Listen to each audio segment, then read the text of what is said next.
যে সকল রোগীরা দীর্ঘদিন ধরে হাঁটুতে ব্যথায় ভুগতেছেন এবং হাঁটু ব্যথায় অনেক বেশি কাতরাচ্ছেন, হাঁটু ব্যথা আপনার কমতেছে না, অনেকে অনেক রকমের ওষুধ সেবন করেছেন, তারপরে কিন্তু আপনার হাঁটু ব্যথা কিন্তু আপনি কমাতে পারতেছেন না। এবং যে সকল রোগীরা মেরুদণ্ডে ব্যথার জন্য অনেক সময় আপনারা এসিক্লোফেনাক, ডাইক্লোফেন এবং ন্যাপোক্সিন জাতীয় ওষুধ সেবন করে থাকেন, তারপরেও কিন্তু আপনার কোমর ব্যথা এবং হাঁটু ব্যথা এবং মেরুদণ্ড ব্যথাটা কিন্তু আপনি কমাতে পারতেছেন না। অনেক সময় মেরুদণ্ড কিন্তু অত্যাধিক ব্যথা হয়ে থাকে, সেই মেরুদণ্ডের ব্যথার জন্য এই ওষুধটি অত্যন্ত গুরুত্বপূর্ণ ভূমিকা পালন করে এবং আপনার খুবই তাড়াতাড়ি আপনার মেরুদণ্ডে, হাঁটুতে কোমরে ব্যথা দূর করে এবং জয়েন্ট ব্যথাটাও দূর করে।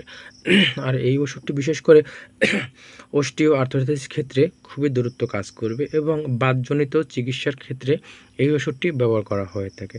আর এই ওষুধটি বিশেষ করে রিউমাটিক আর্থ্রাইটিস ক্ষেত্রে ব্যবহার করা হয়ে থাকে। অনেক সময় অনেকে খেলাধুলা করে থাকেন, খেলাধুলা করার পরে কিন্তু আপনি কোনো একটা আঘাত পেয়েছেন কিংবা কোনো একটা অ্যাক্সিডেন্ট করার পরে কিন্তু আপনি আঘাত পেয়েছেন অতিরিক্ত, সেক্ষেত্রে কিন্তু এই ওষুধটি ব্যবহার করা হয়ে থাকে। তো এক কথায় বলতে গেলে হাঁটু ব্যথা এবং কোমরে, মেরুদণ্ডে এবং অস্টিও আর্থ্রাইটিস ব্যথা এবং বাতজনিত ব্যথা এবং রিউমাটিক আর্থ্রাইটিস ব্যথার ক্ষেত্রে এই ওষুধটি খুবই গুরুত্বপূর্ণ ভূমিকা পালন করে। যে সকল রোগীরা বিশেষ করে এই ওষুধটি কিন্তু বয়স্ক রোগীদের জন্য বেশি ভালো কাজ করবে। যারা অনেক সময় ১২ বছর ১৬ বছর যারা আছে তারা কিন্তু সেবন করে থাকেন, সেক্ষেত্রে কিন্তু এই ওষুধটি অতিরিক্ত কাজ করবে না, বয়স্ক রোগীদের জন্য খুবই ভালো কাজ করবে। এই ওষুধটি বিশেষ করে ৩ বেলা সেবন করবেন, সকালে একটি, দুপুরে একটি এবং রাত্রে একটি সেবন করবেন।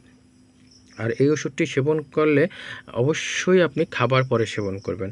আর এই ওষুধটি পার্শ্ব প্রতিক্রিয়া বলতে গেলে আপনার বমি বমি ভাব হবে এবং গ্যাস্ট্রিক জনিত সমস্যাটা বেড়ে যাবে, আপনার পেট জ্বালাপোড়া করতে পারে, সেক্ষেত্রে অবশ্যই এর পাশাপাশি একটা গ্যাস্ট্রিকের ওষুধ আপনারা সেবন করবেন। আর এই ওষুধটি গর্ভকালীন অবস্থায় যদি আপনার একান্ত জরুরি খাওয়া দরকার হয়ে থাকে, সেক্ষেত্রে একজন চিকিৎসকের পরামর্শ নিয়ে আপনি গর্ভকালীন অবস্থায় ওষুধটি সেবন করবেন। আর সর্বশেষ একটি কথাই বললে নয়, সেটা হলো যে কোনো ঔষধের পার্শ্ব প্রতিক্রিয়া এবং রোগ সম্পর্কে জানতে হলে অবশ্যই আমাকে আপনারা ইনবক্স করবেন, আরও ডিটেলসে আমি আপনাদের বলার চেষ্টা করব।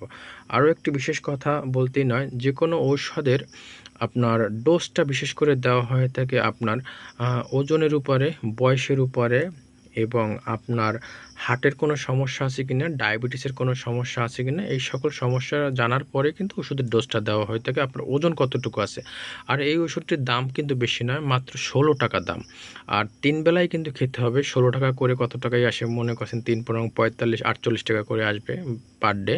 তো অবশ্যই গ্যাস্ট্রিক ওষুধ খাবেন। আর ভিডিওটি আপনাদের কাছে ভালো লাগলে অবশ্যই একটা শেয়ার করতে ভুলবেন না এবং পরবর্তীতে আরেকটা ভিডিও বানাতে কিন্তু উৎসাহিত করবেন অবশ্যই একটা শেয়ার করে।